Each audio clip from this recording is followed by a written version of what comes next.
好心把别墅借给闺蜜住，她却用来私会情夫，不仅穿着我的衣服鬼混拍照，还教情夫把备注改成我的名字。原配带人上门打小三，他躲在房间内不出声。我被当成小三虐打，还被逼着跪在碎玻璃片上直播磕头认错。我报警后，闺蜜却走出来替我道歉，还劝我原谅对方。我甩开她的手，警察叔叔，把她也带走。刚进小区，就看到一群人喊着严惩小三，不管不顾地往里冲。我诧异不已，随口问了门卫一句什么情况。门卫把手机递给我，来打小三的大网红，惹不起，只能让他们进来。屏幕里赫然是一个10几万人在线观看的直播间，妆容精致的女主播眼眶通红，义愤填膺地叫骂着。我唐英英帮姐妹们教训了那么多小三，没想到竟然有人敢3到我头上。我家的钱是谁赚的，姐妹们都看在眼里。我老公就是吃软饭的，手里头那俩余钱都是我给的。小三见到个男的就往上扑，花我的钱住别墅，也不打听我唐英英是谁。姐妹们跟我走，老娘现在就去撕了这个小贱人的脸。弹幕一片叫好，英英姐别心软，让狐狸精知道你的厉害。姐好好尝尝咱们原配的威风，让天底下的小三都知道，法律管不了他们，还有英姐替天行道。我顿时了然，虽然理解原配被3的不甘与愤怒，但是直播打小三，未免也太过头了。等我慢吞吞来到自己家门前，却惊讶地发现，唐英英率领的那伙姐妹团就围在我的别墅门口。他们边砸鸡蛋泼油漆，边破口大骂，这就是知3当3的下场。直播间的姐妹们多多关注、转发、分享，英姐帮你打狐狸精解气。鲜红刺眼的小三2字歪歪扭扭写在我精挑细选的奶油白大门上，我心疼极了。这群人找错地方了吧？我急忙挤上前，对领头的唐英英解释：你们找错了，这是我家，我不认识你。本以为他们会冷静下来，仔细确认要找的人的信息，没想到唐英英打量我2眼，冷笑着伸手扯住我的衣服。姐妹们看，她身上穿的是不是跟做我老公腿上拍的那件一样？一群人掏出早就打印好的传单，团团围住我，群情激愤，个个唾沫横飞。一模一样，就是她，英英姐，咱们没找错。小贱人花我们英英姐的钱住别墅，还穿香奶奶，一身骚味你也配？我一头雾水，连男朋友都没有的我，怎么可能是他们要找的人呢？我夺过传单，定睛一看，照片里的女人穿着和我一样的衣服，背对镜头骑在男人身上，画面淫靡相应。而2人苟合的地点，正是我家别墅客厅的沙发上。我难以置信地瞪大双眼，却被唐英英当成被抓包后心虚的证据。她一巴掌扇得我摔倒在地。3天前就穿着这身衣服跟我男人鬼混，今天还敢穿出门，浑身骚狐狸味，巴不得路上的男人都知道你刚跟人上过床吧。3天前我分明还在国外，那时住在我别墅里的是我闺蜜刘娜啊。刘娜是我10几年的好闺蜜，结婚后她常常找我诉苦，说她老公窝里横，对她动手，她无处可躲。我心疼她，总是让她来我家暂住。这次我去国外办画展，花了足足1个月，期间别墅都是刘娜在住。看来是刘娜在我家和男人鬼混，却被原配抓住马脚，找上门要说法来了。我顾不得头晕眼花，急忙解释：3天前我还在国外，当时在我家的是我闺蜜啊。唐英英听完哈哈大笑，脸上全是嘲弄神色，真是狗急跳墙，自己干了不要脸的事，还妄想推到闺蜜身上。10几个手机瞬间对准我的脸，姐妹们赶紧截图这张脸，这种假闺蜜就该曝光，人人喊打，把门弄开，砸了这小贱货的狐狸窝，看他捞了我们英姐多少钱。他们疯了一般按住我，抢走我的包包，掏出钥匙开门。别墅里全是我收藏的大家名作，一旦被毁，价值不可估量。我急得不得了，连声辩解，真不是我，我发誓，我闺蜜现在就在我家，我让她出来，你们和她对峙好吧。早上刘娜给我发消息，说她老公又打她了，要来我家躲几天，我答应了。回家前还特意绕路，买了刘娜最爱吃的卤鸡爪。没想到我拿她当闺蜜，她却乱搞，还被刺我。弹幕有不少人听到我的话，劝唐英英先冷静，让她去找那个闺蜜，看看她怎么嘴硬圆谎。唐英英看着满屋子奢华装潢，气得胸口不断起伏。好啊，你说是你闺蜜干的，你要是找不出来这个闺蜜，你这狐狸窝别想要了。我也顾不得和刘娜之间的闺蜜情，强忍身体上的疼痛，捂着脸往楼上去。没想到卧室的门被刘娜反锁了，她一定是刷到了唐英英的直播，提前躲起来了。我焦急的狂拍房门，开门，我知道你在里面，你快出来跟他们解释清楚。房间内没有任何动静，唐英英一把扯开我，抬脚把门踹开。房间内空无一人，只有我的几条睡裙被刘娜故意扔在床上，不在这里，肯定就是躲到卫生间去了。我来不及细想，刚要去找，就被暴怒的唐英英一脚踹翻。好你个小贱人，把你跟我男人乱搞时候穿的睡裙摆床上，故意羞辱我是吧？几个女人气愤地对比着传单上的照片，还真是一模一样的床头柜和睡裙，这女的简直太嚣张了，好好治治她，给英英姐出气，当着我们的面给英英姐难堪。今天不撕烂她的脸，我们姐妹团就解散得了。她们像拖死狗一样，把我从楼上拖拽到楼下客厅，我身上被磕得青一块紫一块，破皮流血，疼得厉害，却还是极力保持理智冷静，试图跟唐英英对话。你肯定有你老公和小三的聊天记录吧？对比一下，头像备注肯定和我不一样。唐英英坐在沙发上，冷笑着把传单扔在我面前。好啊，于静，你敢说这不是你的名字吗？猛然听到自己的名字，我震惊的抬头，连掏手机自证清白的手都僵在了半空中。我颤抖着手捡起那叠聊天记录，不仅备注是我的名字，女方的头像也和我的一模一样。刘娜为了自己能脱身，竟然陷害我到这种地步，专门建了个和我一样的小号，和情夫联系。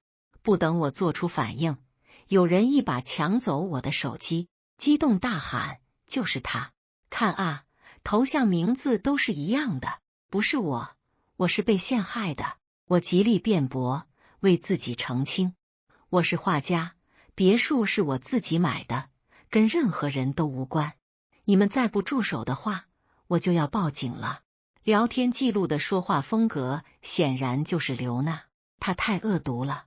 拍下来的所有能被唐英英能找到的照片，全都没有露脸，穿的也都是我的衣服，就连每一张照片里鬼混的地点，都能在我家别墅找到。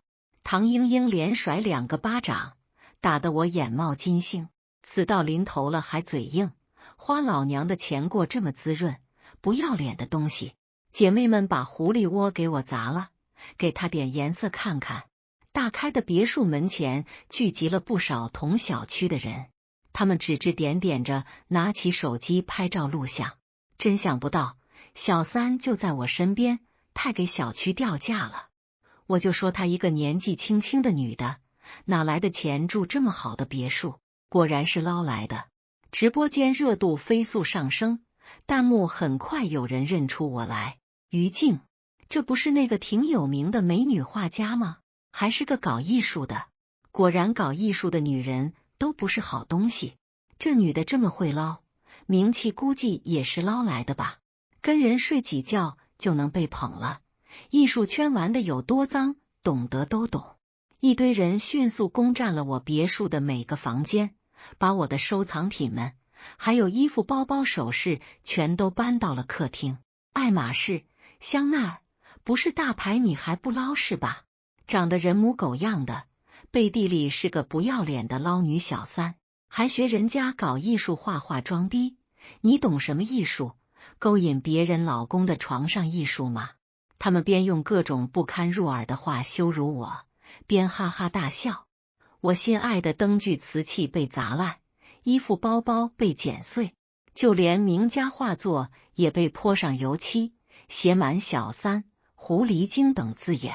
我趁他们不备，迅速报了警。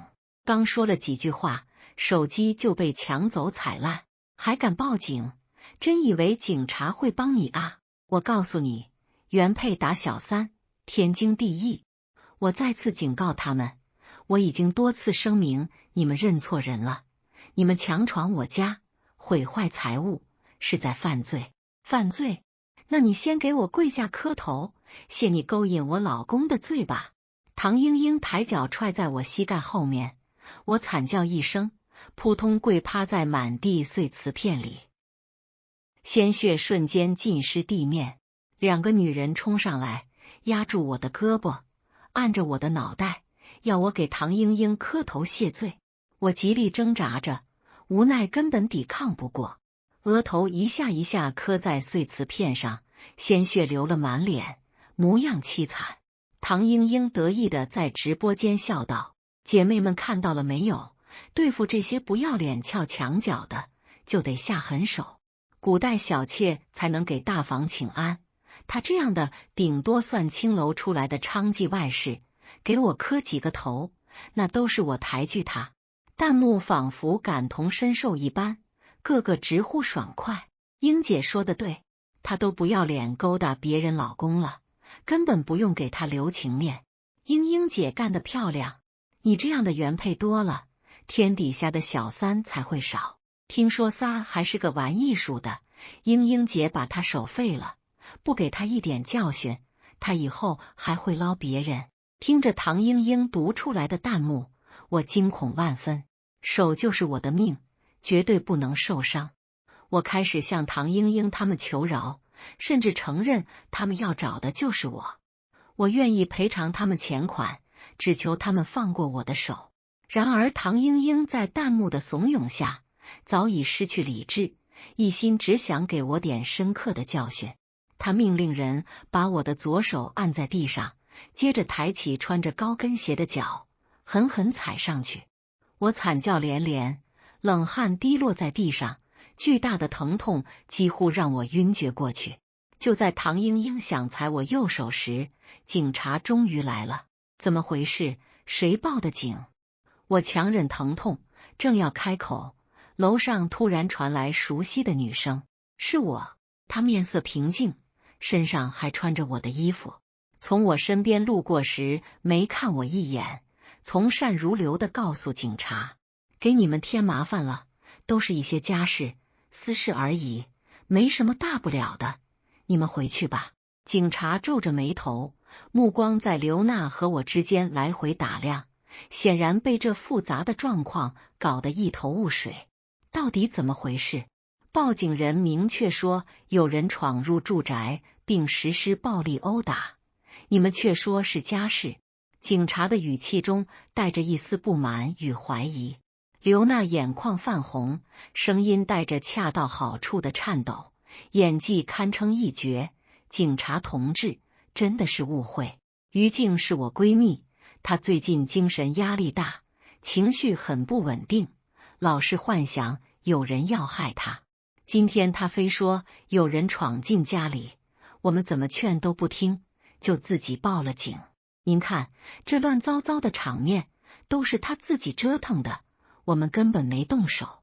他一边说着，一边假惺惺的伸手要来扶我。我厌恶的甩开他的手，心中怒火熊熊燃烧。唐英英一听，顿时急了，跳起来指着刘娜的鼻子骂道：“你少在这儿装蒜！我们这么多人都亲眼看到了，他就是小三，勾引我老公，我们就是来教训他的。”他情绪激动，脸涨得通红，脖子上的青筋都爆了起来。刘娜故作惊讶，捂住嘴，眼中闪过一丝不易察觉的慌乱。怎么可能呢？于静一直洁身自好，连男朋友都没有，怎么会当小三？肯定是你们弄错了。他试图继续伪装，可那颤抖的语调还是暴露了他的心虚。我挣扎着从地上爬起来，不顾浑身的伤痛，声嘶力竭地喊道：“警察同志，别听他胡说，是他在我家跟唐英英的老公鬼混，还伪造证据陷害我。那些聊天记录、照片全是他搞的鬼。”我的声音因为愤怒和疲惫而变得沙哑，眼中满是绝望与不甘。刘娜依旧装出一副委屈的样子，可怜巴巴地说道：“于静，你别这样，我知道你压力大，可也不能乱咬人啊！我怎么会做这种事呢？”他的眼神中没有一丝愧疚，反而充满了虚伪。唐英英走上前，一把揪住刘娜的衣领，怒目圆睁：“你这个女人到底怎么回事？你跟我老公到底有没有一腿？今天你必须给我说清楚！”他的手用力地拽着刘娜，仿佛要把她生吞活剥。刘娜吓得脸色苍白如纸，声音带着哭腔：“我真的不认识你老公啊，你肯定是误会了。于静，你快跟他们解释解释，我真的是无辜的。”他一边哀求着，一边偷偷地观察着周围人的反应，试图寻找脱身的机会。警察见局面混乱不堪，大声喝道：“都别吵了，既然各执一词，那就都回警局，把事情查清楚。”说完，便示意其他警员将我们带回警局。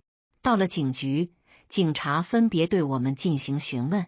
我强忍着身体和精神上的双重折磨，将事情的来龙去脉详细的讲述了一遍，从刘娜借住我家，到我发现她和唐英英老公的丑事，以及她如何精心策划陷害我，每一个细节都不放过。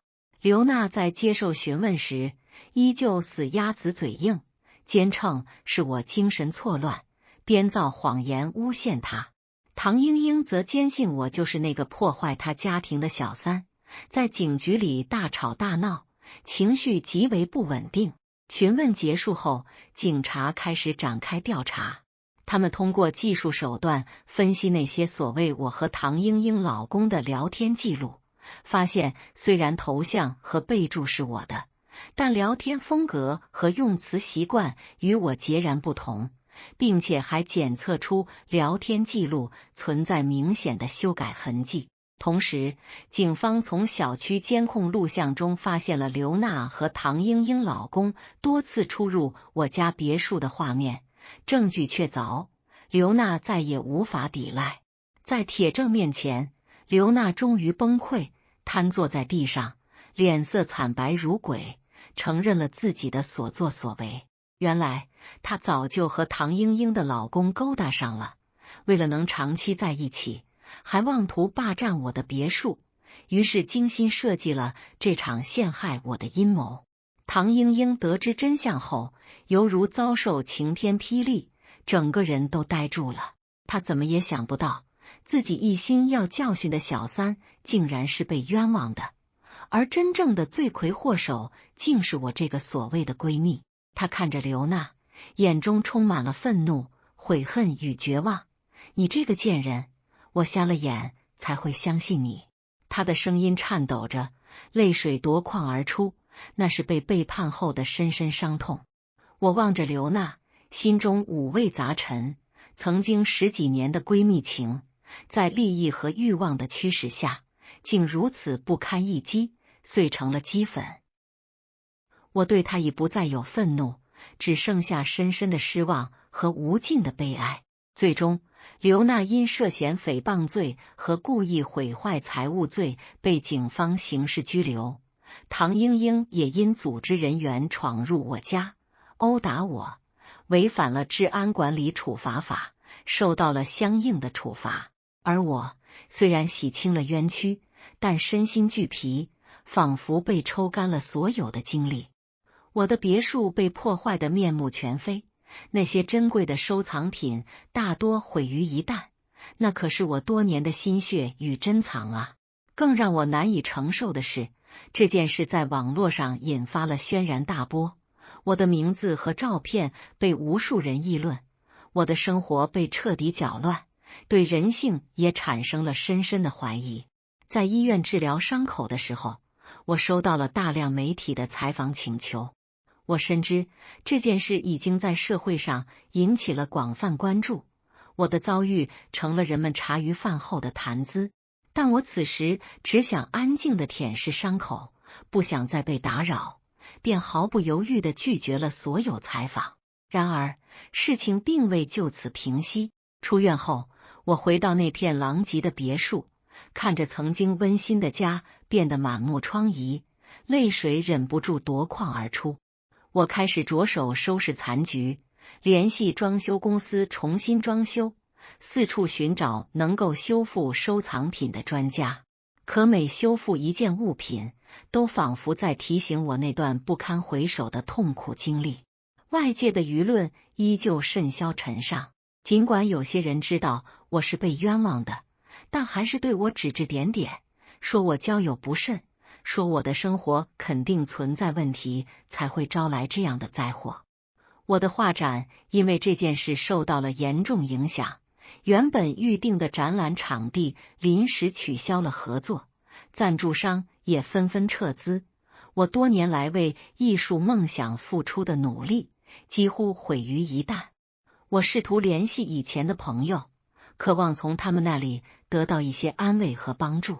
然而，很多人都对我避之不及，生怕被我这件事牵连，仿佛我成了一个会带来厄运的瘟神。曾经与我关系不错的画家同行，也在背后对我指指点点，说我因为这件事名声已经臭了，以后在艺术圈恐怕难以立足。我感到前所未有的孤独和绝望，仿佛置身于黑暗的深渊，四周都是冰冷的墙壁，找不到一丝光亮和出口。我不明白，为什么我作为受害者，却要承受如此多的痛苦和压力。就在我最无助的时候，我收到了一封匿名信，信中写道：你以为事情就这么结束了？你太天真了。刘娜虽然被抓了，但她还有后台，你等着吧，更大的麻烦还在后面。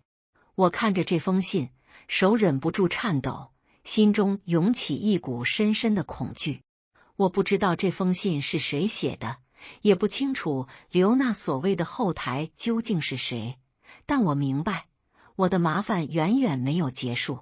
不久之后，我开始频繁接到陌生号码的骚扰电话，电话那头有人对我破口大骂，言语污秽不堪，说我是贱人，活该被陷害。还有人给我寄恐吓信，信封里附带一些血腥恐怖的图片，让我胆战心惊。每一次电话铃声响起，每一次收到陌生信件，我都仿佛被一只无形的手紧紧扼住喉咙，喘不过气来。我再次选择报警，警察表示会尽力调查，但这些匿名电话和信件给侦破工作带来了极大的困难。与此同时，我的银行卡突然被冻结，账户里的钱不翼而飞。我匆忙赶到银行查询，被告知是收到了法院的通知，说我涉及一起经济纠纷案件。我一头雾水，我从未参与过任何经济纠纷，怎么会突然出现这样的事情？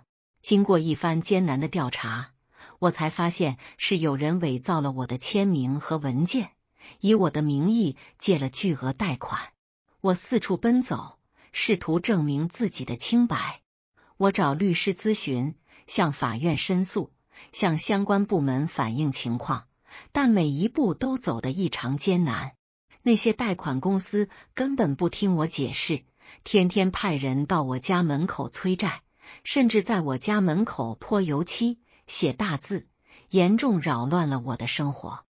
我试图联系刘娜，想问她到底还有什么阴谋，但她在看守所里拒绝见我，仿佛一条毒蛇，躲在黑暗中继续谋划着对我的伤害。我感觉自己仿佛陷入了一个无尽的噩梦，怎么也醒不过来。曾经热爱的绘画，如今我再也提不起丝毫兴趣，画笔在我手中变得无比沉重。每天我都生活在恐惧和焦虑之中，不知道明天又会有什么可怕的事情降临。在这段黑暗的日子里，我甚至想过放弃，想过一死了之，结束这无尽的痛苦。但每当我看到那些被毁坏的画作，想起自己曾经对艺术的热爱和执着追求，我又不甘心就这样被打败。我开始重新审视自己的生活，反思在这件事情中自己的过错。我意识到自己太过单纯善良，轻易地相信了别人，才会让自己陷入如此绝境。我决定要振作起来，无论面对多大的困难，都要为自己讨回一个公道。我开始收集证据，每一个骚扰电话的记录，每一封恐吓信，每一张被泼油漆的照片，我都小心翼翼地保存好，希望这些能成为我反击的武器。我联系了一位经验丰富的律师，向他详细说明了我的情况。律师听完后，表情凝重地告诉我，这件事情非常复杂，涉及多个法律问题，但他会竭尽全力帮助我。在律师的指导下，我开始起诉那些贷款公司，要求他们解冻我的账户，恢复我的名誉。同时，我也向法院申请，要求彻查刘娜背后的势力，以及那些伪造我签名和文件的人。这个过程漫长而艰辛，我经历了无数次的庭审。在法庭上，我面对对方律师的质疑和刁难，心中充满了紧张和恐惧，但我始终告诉自己不能退缩。每一次庭审结束，我都身心俱疲，但我依然坚定地走下去。然而，命运似乎并不打算轻易放过我。在一次庭审结束后，我走出法院，突然被一群人围住，他们二话不说，冲上来对我拳打脚踢。我拼命挣扎，想要呼救，可周围的人只是冷漠地看着，没有人伸出援手。等警察赶到时，那些人已经消失得无影无踪。我被紧急送往医院，全身多处骨折，伤势严重，躺在病床上，望着天花板，泪水无声地滑落。我不明白，为什么我要遭受如此多的苦难？我只是一个热爱绘画的普通人，为何会被卷入这样的黑暗漩涡？这次袭击事件引起了社会的广泛关注，媒体纷纷报道，舆论的风向也开始发生转变。越来越多的人开始同情我的遭遇，谴责那些伤害我的人。在社会舆论的压力下，警方加大了调查力度。终于，他们找到了袭击我的那群人。原来，他们是受刘娜的一个朋友指使，而这个朋友正是刘娜背后势力的一个小喽啰。随着调查的深入，刘娜背后的势力逐渐浮出水面。那是一个涉及商业欺诈、黑社会性质的犯罪团伙。刘娜和唐英英的老公勾搭上，也是因为这个团伙想要利用唐英英的财富和人脉，而我仅仅是他们计划中的一颗微不足道的棋子，被他们随意摆弄，险些失去了一切。最终，这个犯罪团伙被警方一网打尽，所有涉案人员都受到了法律的制裁。刘娜也因为罪行严重，被判处了重刑。我的银行卡账户解冻了，名誉也逐渐恢复。我重新拿起画笔，试图回到曾经热爱的绘画世界。那些曾经被毁坏的画作，成为了我创作的灵感源泉。我用画笔描绘出自己的痛苦、挣扎与坚强。然而，经历了这一切，我再也不是从前那个单纯天真的我了。我学会了保护自己，不再轻易相信别人。在艺术创作中，我也更多地表达对人性、对社会的深刻思考。虽然生活逐渐回到了正轨，但那些痛苦的记忆却永远留在了我的心中，成为了一道无法抹去的伤疤。我知道这个世界并不像我曾经想象的那么美好，但我依然选择相信，正义和善良终会战胜邪恶和黑暗。只是这样的代价实在是太大了。小姑子得了尿毒症，婆婆却瞒着我，带着我7岁的女儿去做了配型，强逼我同意女儿去给小姑子捐肾。外人的肾脏哪有自己有血缘的亲侄女的好用？缺一颗肾又不会死，捐了又能怎样？上了1天班，我拖着疲累的身体回家，女儿悠悠欢快地扑上来，妈妈，我好想你啊！我搂着她香香软软的小身子，只觉得世界都明亮了。突然看见女儿手上拿着个脏兮兮、从未见过的洋娃娃，不禁皱起了眉，温声问：悠悠，这个娃娃是哪里来的啊？悠悠歪歪头，指着沙发上的婆婆说：是奶奶送给我的。婆婆王桂兰从沙发上站起来，转身，一脸肉疼地盯着悠悠手里的娃娃，捂着心口说：可贵了，我花了整整5块钱从别人摊位上买的。正好你回来了，和你说个事，小佳啊，得尿毒症了，需要换肾。我已经带悠悠去看医院配过型了，正好能配得上。你不会这么小气，连你亲小姑子的命都不愿意救吧？我一下子怔住了，让我7岁的女儿去给28岁的小姑子换肾，开什么玩笑？我绝对不会同意。妈，悠悠才7岁，怎么可能给可可捐肾呢？你让悠悠以后怎么办？而且现在医院里也有捐献者啊，为什么不能用器官库里的？我强压着怒火，试图以理劝说他，他却嘴一撇，就开始骂骂咧咧。少了1颗肾又不会死，你这么较真干嘛？外人的肾脏哪有自己有血缘的亲侄女的好用？用外人的要是出问题怎么办？再说，可可是悠悠的亲姑姑，哪有亲侄女看着姑姑见死不救的道理？我怒极反笑，妈，我没记错的话，你和可可的血型也是一样的吧？你怎么不去捐？既然要血缘关系，从遗传学角度讲，你是她亲妈，你的肾效果更好吧？她面色一僵，讪讪说道：我年纪大了吗？总归没有小孩子的肾好使。我冷笑了一声，故意阴阳道：是吗？我还以为是你故意的呢，怎么会有这么狠心的亲妈？你说的对啊，捐个肾而已，又不会死。他面子挂不住了，立刻不悦的反驳：我可是你妈，你就是这样和你婆婆说话的。再说了，悠悠自己都同意了，是不是啊？悠悠窝在我的怀里，闻言甜滋滋的笑了声。是。我震惊了，她今年7岁，并不懂什么是尿毒症，又怎么会同意捐肾呢？我蹲下身子，以平视的视角和女儿对视。悠悠，你为什么会同意呢？你知道什么是换肾吗？悠悠歪了歪头，有些懵懂。奶奶说，我同意之后就会给我买玩具。我看了看她手上脏兮兮的娃娃，明白了一切。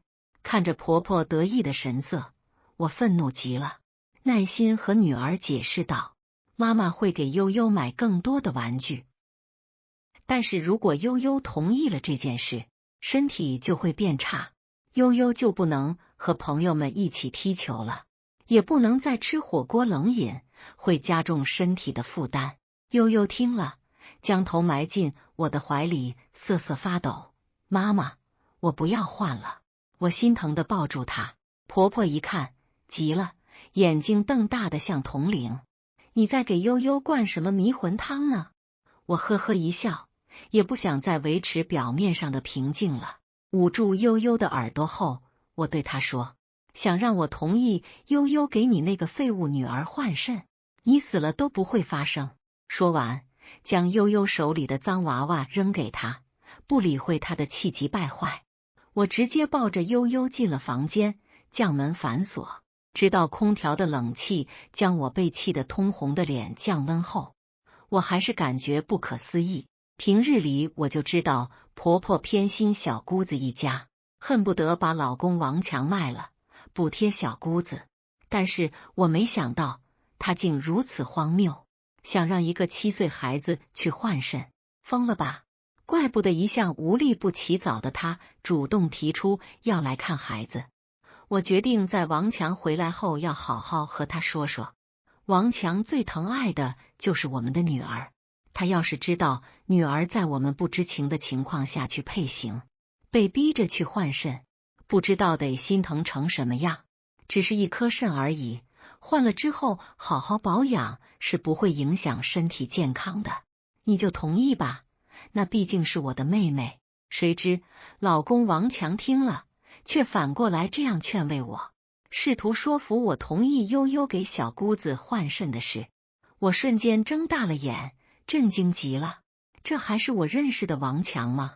想到王强平时里对待女儿的样子，捧在手心里怕摔了，含在嘴里怕化了，疼爱的样子绝不作假，如今却毫不犹豫同意了女儿换肾的事情。我紧紧盯着他的眼睛，问道，王强，你大学是学生物的，真的不知道对小孩子来说，缺少一颗肾意味着什么吗？他眼神躲闪，好好休养是没什么问题的，况且那是我亲妹妹，我能不管她吗？这一刻，我承认，我是真的寒心与失望。你妈妈和你妹妹血型一样，你怎么不让你妈妈去换？她生气了，那是我妈，我亲妈。我也怒极了，悠悠也是你女儿，是你亲女儿。她呵呵一声，你一个人没有权利决定，我给你时间自己想想吧。说完，她径直下床，我去客卧睡，你什么时候想通了，我什么时候回来。我毫不留情面，那你大概回不来了，干脆离婚算了。回答我的是砰的一声门被使劲甩上的声音。我躺在床上陷入了沉思。我和王强是相亲认识的，我27岁那年，身边所有人都在说，年纪不小了，该结婚了，该生孩子了。我抵挡不住父母家人的压力，火速相亲、结婚、生子，一切都像按下了加速键。结婚8年，王强一直都算是个不错的伴侣，但我没想到他会在这件事情上拎不清。我从不后悔生下悠悠，但是我现在却在思考我的这段婚姻。或许当年是我太过心急，踏进一段婚姻之后，家里人都开始无视我，试图用冷漠的方法逼我妥协。婆婆每天做好了饭就端到客房，和王强一起吃，从不做我和悠悠的份。我无所谓，带着悠悠每天出去吃。不过3天，他们见不起作用，又开始打起了感情牌。一大早，小姑子一家堵在了我家门口。小外甥今年8岁，比我女儿大1岁，生得浴血可爱。可她一开口，就破坏了这份精致可爱感。舅妈，求求你救救我妈吧！如果你不救我妈，你死了之后，我就不给你摔盆。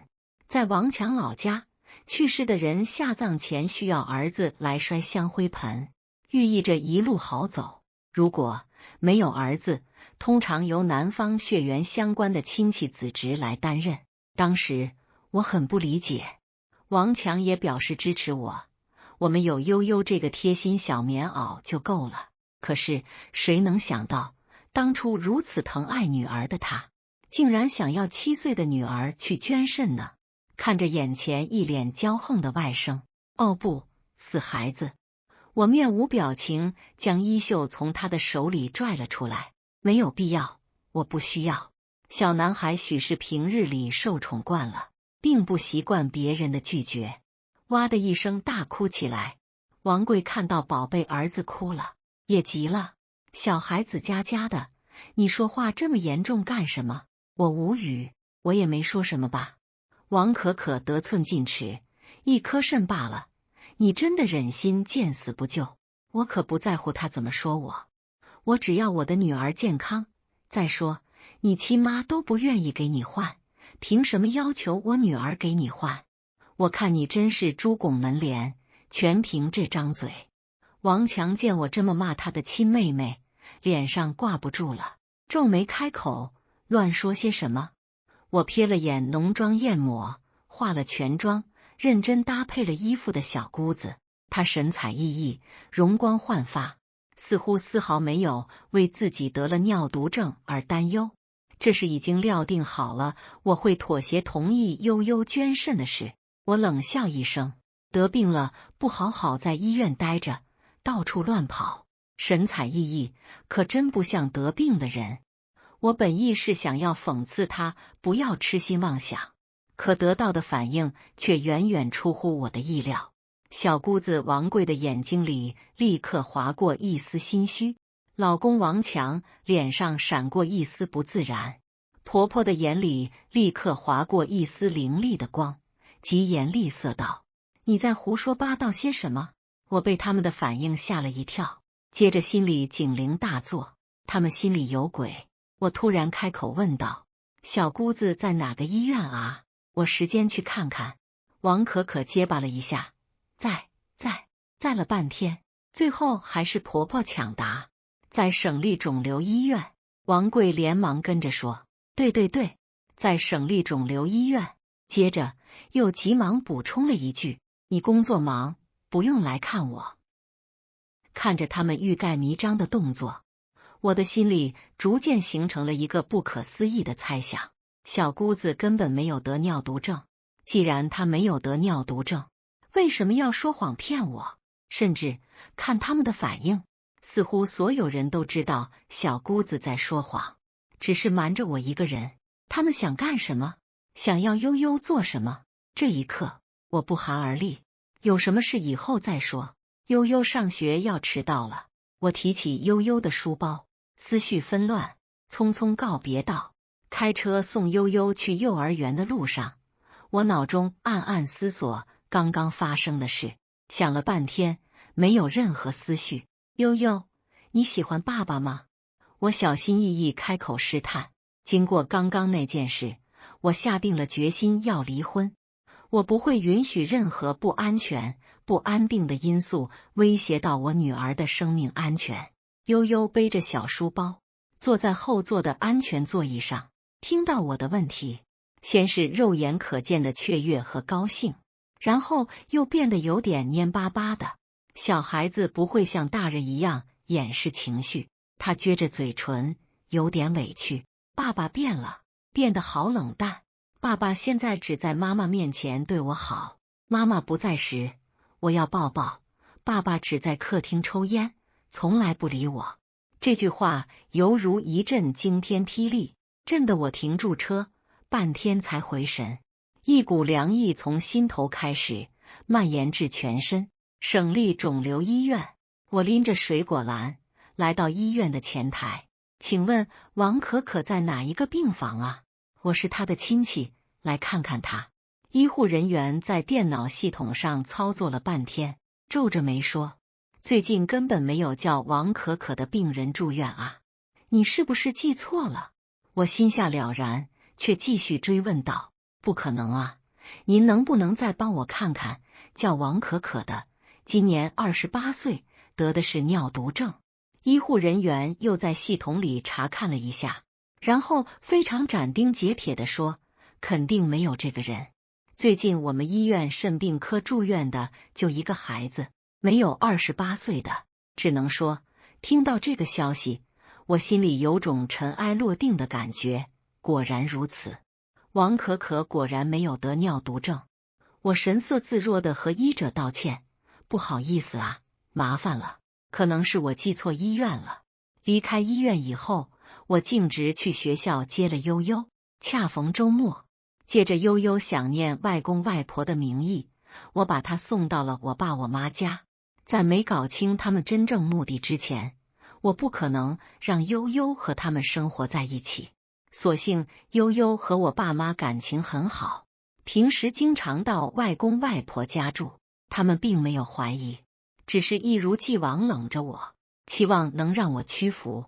可惜他们的如意算盘一开始就打错人了。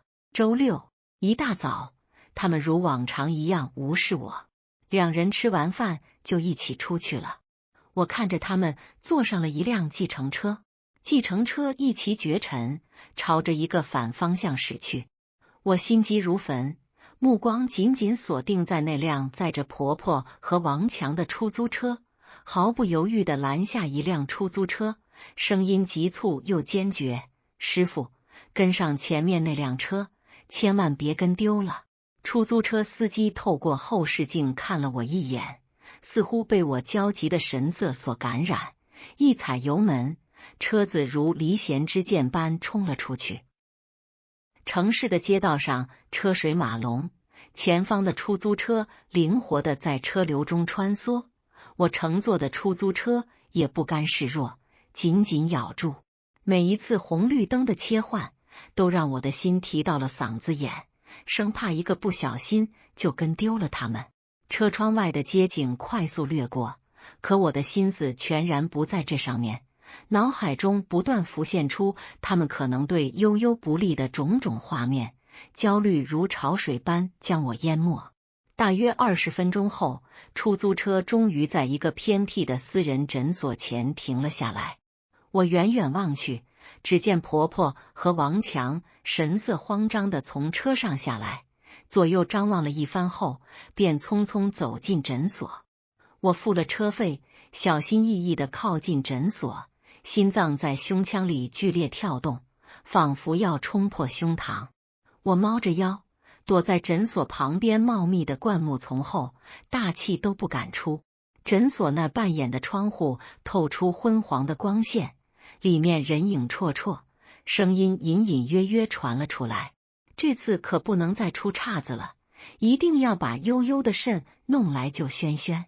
小姑子王可可那尖锐的声音一下子钻进我的耳朵，我的心猛地一沉，拳头不自觉地握紧。接着王强的声音也传了出来：“我知道，可他妈现在起了疑心，不太好办。”婆婆紧接着恶狠狠地说：“怕什么？那女人就是个软柿子，只要我们再逼一逼，她肯定会同意的。”听到这些话，我的肺都要气炸了。他们居然为了救王强的私生子，想出如此丧心病狂的主意，要强行摘取悠悠的器官。就在这时，一个陌生女人的声音响起：“你们确定那个悠悠的肾能行？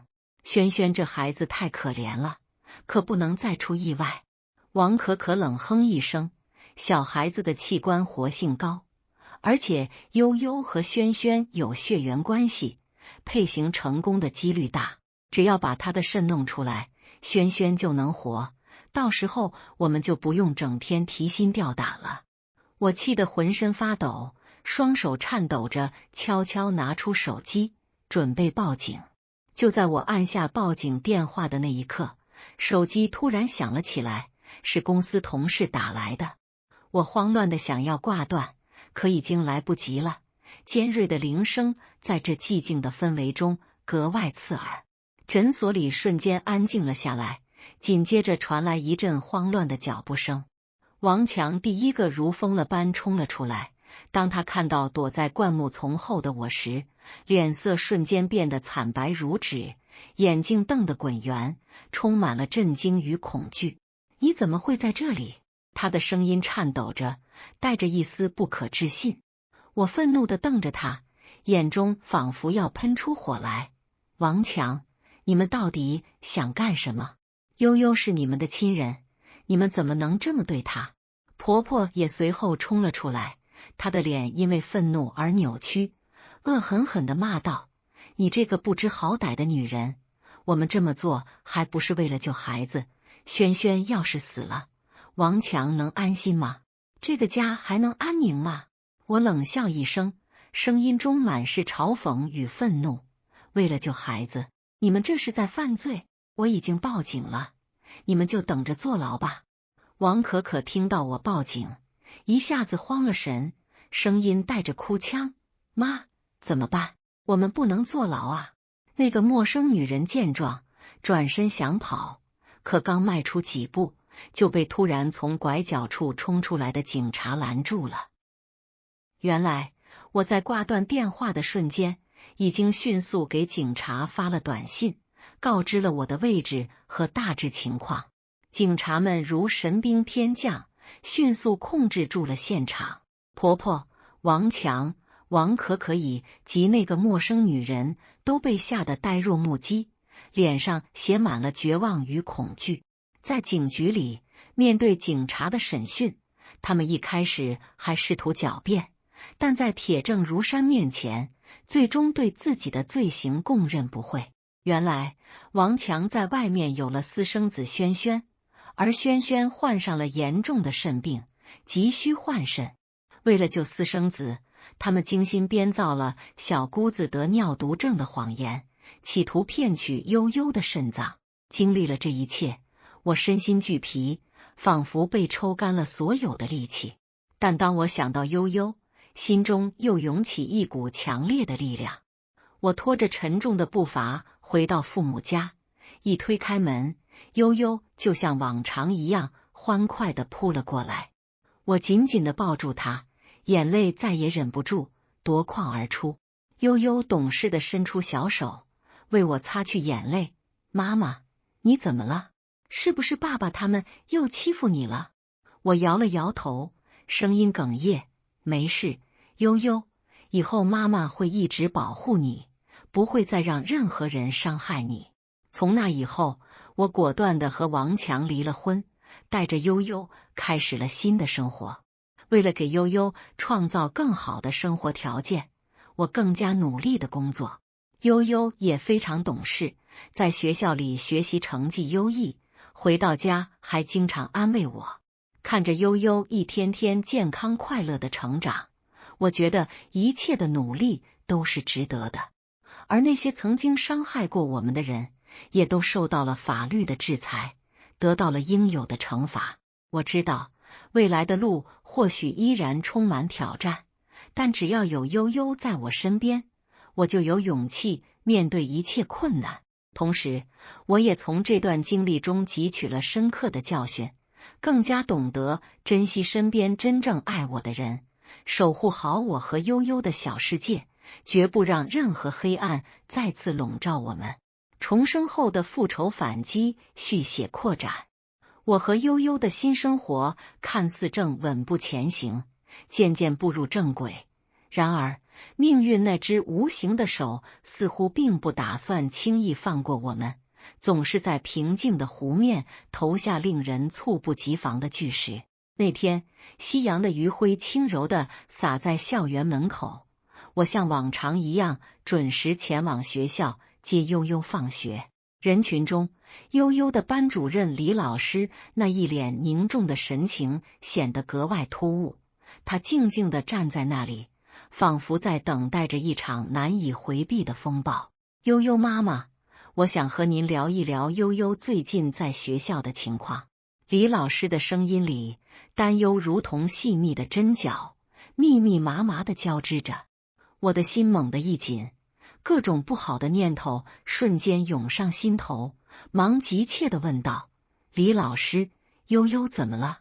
是学习上遇到了难题，还是和同学之间闹了矛盾？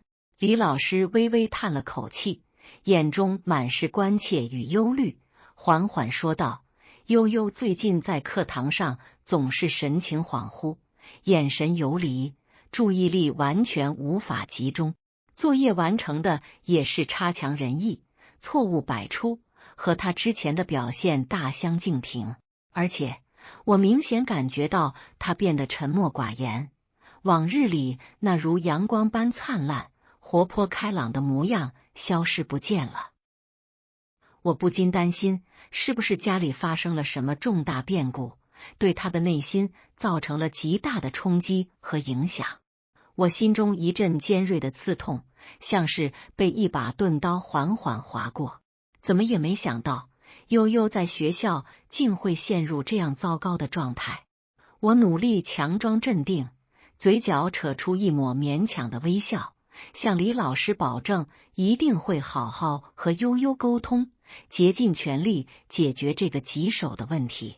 回到家，温馨的房间里，悠悠正安静地坐在书桌前写作业，小小的身影在灯光下显得格外孤单。我看着他，满心都是心疼，那心疼如同潮水般将我淹没。悠悠，妈妈和你聊一聊好吗？我尽量让自己的声音听起来温柔又亲切，轻轻地坐在他身边。悠悠抬起头，那双明亮的眼睛里瞬间闪过一丝紧张与不安，小声说道：妈妈，是不是我在学校表现不好？老师告诉您了？我轻轻将他拥入怀中，用最温暖的语气说：悠悠，妈妈知道你最近可能心里装了太多事，你可以毫无保留地和妈妈说说，不管发生什么，妈妈都会坚定地站在你身边，和你一起勇敢面对。悠悠的眼泪像是决堤的洪水，一下子涌了出来，带着无尽的委屈与困惑。妈妈，我在学校总是不由自主地想起爸爸，还有奶奶他们，我怎么也想不明白，爸爸为什么要这么狠心，做出那样伤害我们的事。听到悠悠的话，我的心仿佛被一只无形的大手狠狠攥紧，然后猛地撕裂开来。我紧紧搂着他，像是要将他融入自己的身体，给予他全部的力量和保护。悠悠，爸爸做错了事情，那是他的过错，绝对不是你的问题。妈妈会一直陪伴在你身边，从现在起，我们的生活只会充满快乐，好不好？悠悠用力地点点头，可我心里清楚，那些伤痛已经在他幼小而纯真的心灵上刻下了深深的痕迹，不是简单的安慰就能轻易抹去的。为了帮助悠悠尽快走出这片阴影，重新找回曾经的快乐，我决定带他去参加各种亲子活动。在一次社区精心组织的亲子绘画活动中，悠悠拿起画笔，全神贯注的创作。当他完成作品的那一刻，我看到那幅画，心像是被重锤狠狠击中，碎成了无数片。画面中只有我和悠悠，我们站在一个空荡荡、冷冷清清的房子里，脸上没有一丝笑容，只有无尽的落寞与孤寂。悠悠，为什么画里只有我们呀？我强忍着内心的悲痛，轻声问道。悠悠低着头，声音里带着一丝恐惧和不安。妈妈，我害怕爸爸和奶奶他们还会突然回来找我们，我只想要和妈妈在一起，平平安安，无忧无虑的。看着悠悠的话，我在心底暗暗发誓，一定要竭尽全力给悠悠一个真正安全、充满爱与欢笑的家，让她再也不用担惊受怕。日子如细沙般悄然流逝，我在工作上却遭遇了前所未有的巨大挑战。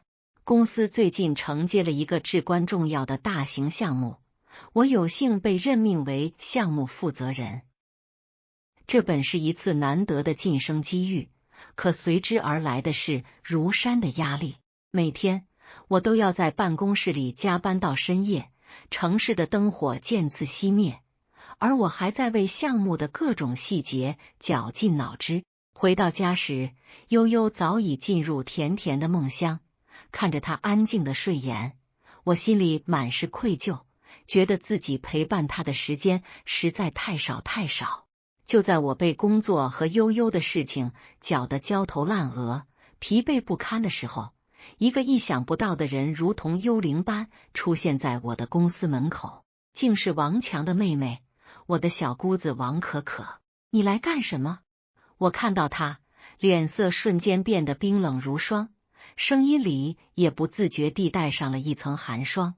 王可可低着头，像是一个犯错的孩子，不敢直视我的眼睛，声音带着深深的愧疚：“嫂子，我知道我之前的所作所为对不起你和悠悠，我这次来是想告诉你一些事情。”我冷笑一声，那笑声里满是嘲讽与不屑：“你觉得你还有什么话能让我轻易原谅你们曾经的恶行吗？”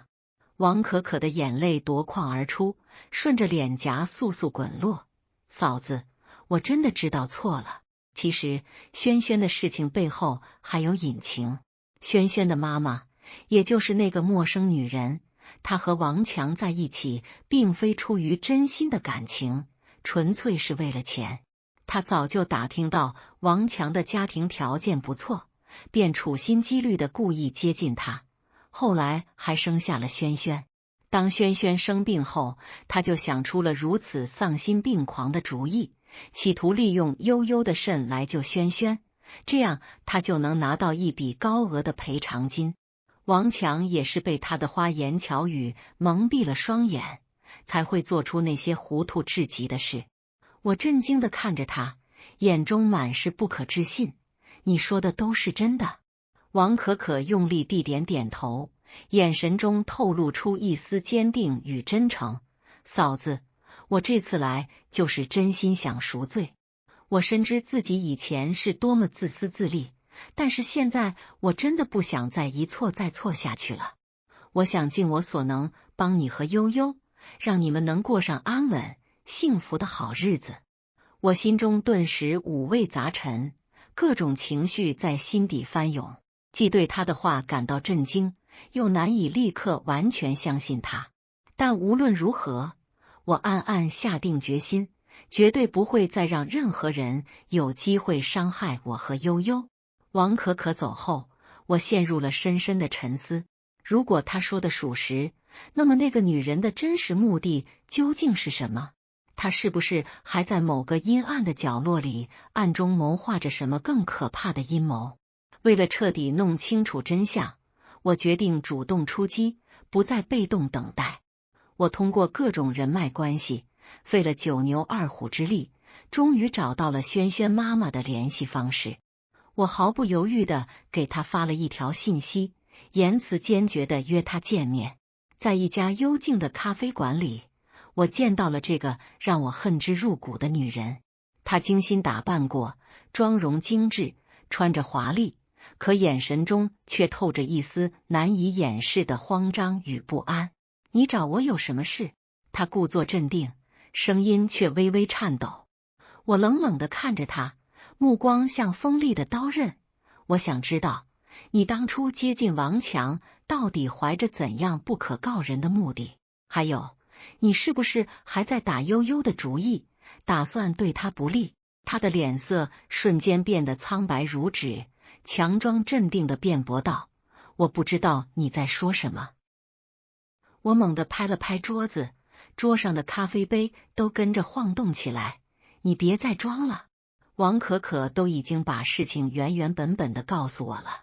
你为了钱不择手段，丧心病狂，甚至不惜牺牲悠悠的健康。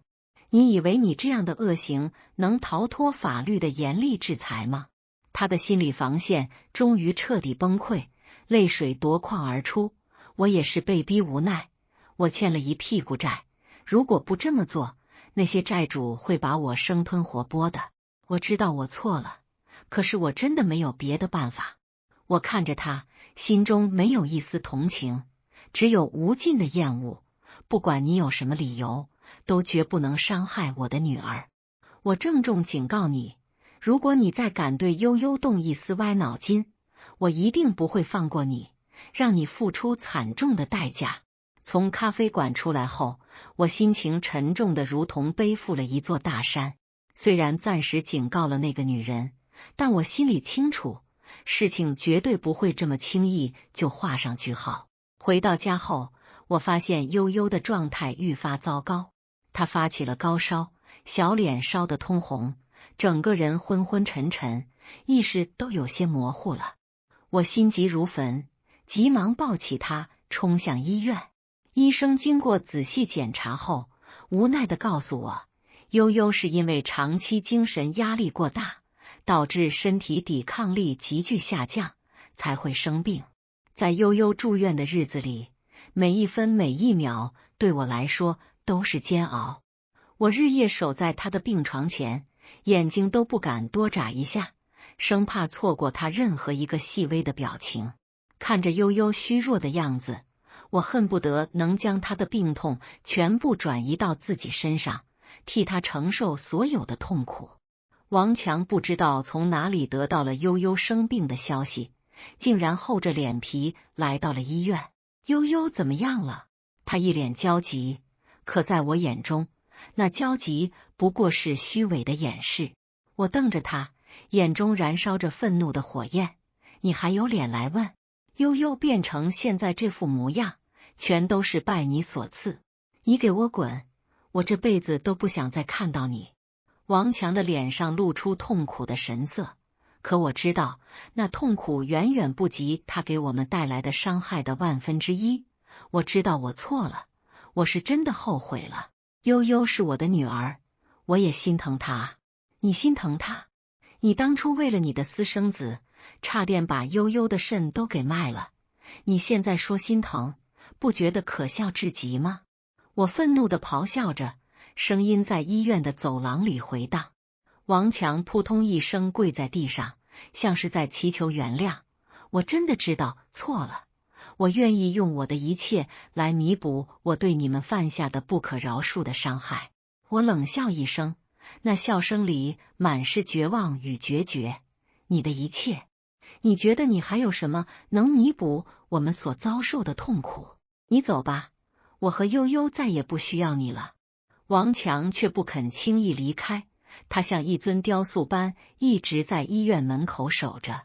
悠悠醒来后，看到王强，眼中闪过一丝复杂的神情，有失望，有愤怒，还有一丝难以言说的迷茫。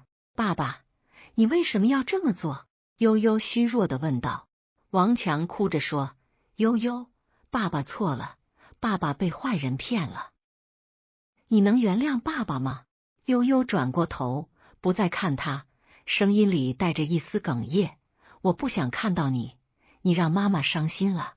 王强的身体晃了晃，仿佛被悠悠的话击中了要害，整个人失魂落魄，如同行尸走肉般离开了医院。悠悠生病期间，小姑子王可可也经常来医院看望。她每次来都给悠悠带很多玩具和好吃的，试图用这些来弥补自己曾经的过错。悠悠对她的态度也逐渐有所缓和，但我心里明白，悠悠心中那道深深的伤口还需要漫长的时间来慢慢愈合。悠悠出院后，我决定带她去旅行，希望能让她换个全新的环境，彻底放松心情，忘却那些不愉快的过往。在旅行的过程中，悠悠的笑容渐渐多了起来，那久违的灿烂笑容如同春日里盛开的花朵。我们一起去海边看日出，当第一缕阳光洒在海面上，悠悠的眼睛里闪烁着光芒。我们一起在森林里探险，悠悠的笑声在茂密的树林间回荡。看着悠悠重新焕发出光彩的眼神，我心中满是欣慰。然而，就在我们满心欢喜的旅行回来后，新的麻烦又如同汹涌的潮水般接踵而至。公司因为我在之前项目中的出色表现，决定派我去外地出差，负责一个更为庞大、复杂的项目。这无疑是一个难得的晋升机会，对我和悠悠未来的生活有着极大的帮助，能为我们创造更好的物质条件。但另一方面，我又陷入了深深的纠结与担忧之中。我要离开悠悠一段时间，而悠悠一个人在家，我担心她会孤单寂寞，更害怕她会再次受到伤害。悠悠似乎看出了我的心思，她懂事地说，妈妈，你去吧，我会乖乖听外公外婆的话，好好学习的。看着悠悠坚定的眼神，我最终咬咬牙，决定接受这个任务。在我出差期间，悠悠每天都会给我打电话，电话那头，她兴奋地和我分享她在学校的点点滴滴，她的声音里充满了快乐，让我感到无比欣慰。然而，就在我出差快要结束的时候，悠悠突然在电话里哭了起来，那哭声如同尖锐的警报，瞬间刺痛了我的心。妈妈，奶奶来学校找我了，她想带我走。悠悠的声音充满了恐惧，小小的身体仿佛在电话那头瑟瑟发抖。我心中一惊，愤怒与担忧交织在一起。悠悠，你别害怕，你赶紧告诉老师，让老师保护你。妈妈马上就回来。挂了电话，我心急如焚，一刻也不敢耽搁。我立刻向公司请假，提前结束了出差，连夜搭乘飞机赶回了家。回到家后，我第一时间冲向学校。悠悠看到我，立刻像一只受惊的小鸟般扑进我的怀里，哭得更厉害了。妈妈，奶奶说爸爸生病了，很严重，想见我一面。我不想去，我害怕。悠悠抽泣着说。我抱紧悠悠，像是要为她筑起一道坚不可摧的防线，安慰她：悠悠，别怕，妈妈在，奶奶不会把你带走的。我找到悠悠的老师，详细了解了事情的经过。原来，婆婆趁老师不注意，试图强行把悠悠带走。幸好悠悠足够机灵，及时告诉了老师，老师才迅速将悠悠保护了起来。我决定和婆婆彻底解决这个问题，不能再让她继续干扰我们的生活。我带着悠悠来到婆婆家，婆婆看到我们，脸上露出了一丝尴尬，像是被人当场抓住了把柄。你来干什么？婆婆冷冷地问，声音里还带着一丝强硬。我看着她，目光坚定。妈，我希望你以后不要再打扰我和悠悠的生活。悠悠是我的女儿，我绝对不会让任何人伤害她。婆婆哼了一声，满脸的不以为然。悠悠也是我的孙女，我想见她有什么错？王强生病了，他很想见悠悠，你就不能成全他吗？我冷笑一声，那笑声里满是嘲讽。王强的事情我管不着，但是悠悠现在还小，她需要一个安静、安全的生活环境。你们之前对她的伤害已经够深了，我不会再让你们接近她，哪怕是一步。婆婆还想争辩，这时王强从房间里走了出来，他看起来无比憔悴，脸色苍白如纸，仿佛一阵风就能将他吹倒。妈，你别闹了，是我对不起悠悠和她妈妈，我没有资格见悠悠。王强的声音虚弱的如同游丝。婆婆愣住了，她看着王强，眼中露出一丝心疼，但更多的是无奈与震惊。小强，你怎么能这么说呢？悠悠是你的女儿啊。王强摇摇头，眼中满是悔恨与自责。我知道，但是我做了太多不可饶恕的错事，悠悠现在恨我，我不想再让她伤心难过了。妈，以后我们就不要再打扰他们了，让他们好好生活吧。我看着王强，心中的怨恨似乎也在这一刻淡了一些。我带着悠悠离开了婆婆家，悠悠紧紧地拉着我的手，小手抓得那么紧，仿佛生怕我会突然消失一样。回到家后，我抱着悠悠，轻轻地说：悠悠，以后我们会一直在一起，不会再有人能把我们分开了。经过这次事件，我更加珍惜和悠悠在一起的每一分每一秒。我深思熟虑后，毅然决定辞去工作，自己创业，这样既能有更多时间陪伴悠悠，见证她成长的每一个瞬间，又能通过自己的努力，给悠悠创造更好的生活条件。在创业的过程中，我遭遇了数不清的困难和挑战，资金短缺，市场竞争激烈，合作伙伴临时变卦。每一个问题都像一座难以逾越的大山横在我面前。但每当我回到家，看到悠悠那灿烂的笑容，我就仿佛充满了无尽的动力，觉得一切的努力都是值得的。悠悠在学校的表现也越来越好，他凭借着自己的努力，成绩在班级里名列前茅。他还积极参加学校的各种活动，在舞台上自信地展现自己的才艺，在赛场上勇敢地挑战自我。看着悠悠健康快乐的成长，我觉得自己所有的付出都得到了最好的回报，而那些曾经伤害过我们的人，也都受到了应有的惩罚。王强因为参与非法器官买卖，被依法判处了有期徒刑。婆婆因为协助王强，也受到了相应的处罚。小姑子王可可虽然没有直接参与，但她在这件事情中也起到了推波助澜的作用。她辞去了原来的工作，去了外地，试图重新开始自己的生活。日子一天天过去，我和悠悠的生活渐渐平静下来，像一泓清澈的湖水，不再有波澜。我们在小区里养了一只可爱的小狗，悠悠给它取名叫守护。